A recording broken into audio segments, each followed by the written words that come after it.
Hello everyone and welcome back to Milo Farms. Well, today we are going to be installing a jack for the heated face shield on this 2000 Yamaha Mountain Max 700. Originally we had kind of a homemade jack over on the right hand side near the pole starter. It was always temperamental, it was always in the way, and then it also caused issues when we tried to plug it in for the summertime with the battery tenders. So we're going to kind of fix several different issues today.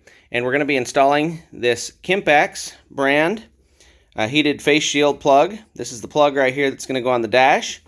So we're going to go ahead and mount it right in there next to the controller for the heated grips. On one end, as you can see, it has the RCA adapter. On the other end, it has positive and negative, as well as a fuse. This one came with a 5 amp fuse in it. We're going to swap that out to a 3 amp fuse for a little more protection, since that's what our face shields recommend to use. So we're going to go ahead and get started. And this is again Kimpex part number 993907. You can pick one of those up in the description if it's something you're interested in, and it can adapt to all kinds of different machines. So over here on the right hand side, this machine is equipped with electric start, so it has the battery and everything. So what we're going to be doing is we're going to take off this bolt right here, which is the positive side of the starter solenoid. We're going to take that bolt off and attach the positive right there. And then there's several different options for the negative side. You could utilize one of these bolts right here to hook it onto, or you could just lift up the edge of the battery cover and hook it right there on the negative terminal. So I think that's what we're going to do in this case, is just hook it onto the negative terminal. You could also hook it onto the positive battery terminal for the red side, but we decided that it's more accessible to hook it onto the solenoid up on top, because that was the original issue we had, is it's hard to get in there, get the wire up to it, because it's a lot further up front. So we're going to go ahead and get started here. So we got that all hooked up right there. Got the positive cable hooked up. We'll go ahead and pull this little rubber piece back up over the top as best we can. It never really fit terribly great to begin with. We got that up on top there. So then we've got our fuse holder, you can see right here, and we've got our negative hooked up on the negative battery terminal. So now we'll move over to the other side and take a look over here where we're going to put the port.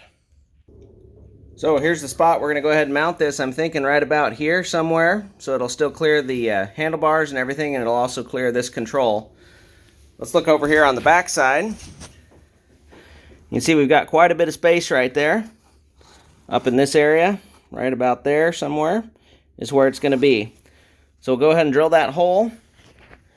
Then we're going to run that wire across here somewhere and tie it in over on that side, and then secure the excess. So there's our hole drilled. We'll go ahead and fish the wire through. Alright, there's the port mounted. As you can see, it's got this little cover. You can open up and see in there. So now let's take a look at the wire. Comes out the back right here. And I think what we're going to do is we'll try to feed it across here, leaving plenty of slack that it won't rub on any of the steering column stuff. And then we'll bring it over past the oil reservoir and then come down to meet the other half. Each end of the wire has a little plug, so you can disconnect it in the middle for hooking it up and then clip it back together. Alright, so we are all set up here. We got all the wires secured. Went ahead and zip tied them right up here so they're out of the way. We put the new fuse in there, the 3 amp instead of the 5 amp. Brought that wire across through here, through that little space. It's not really going to be rubbing or tight on anything. Secured it up here so it's away from the steering column. And then it comes back and goes under here. So I got my meter up here. We'll check and make sure that it's working.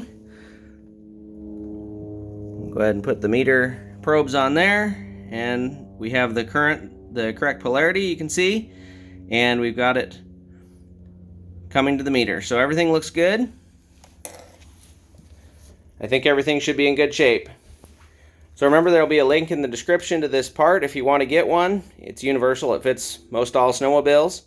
And hope everybody enjoyed the video. Remember, you can't finish a project without getting started.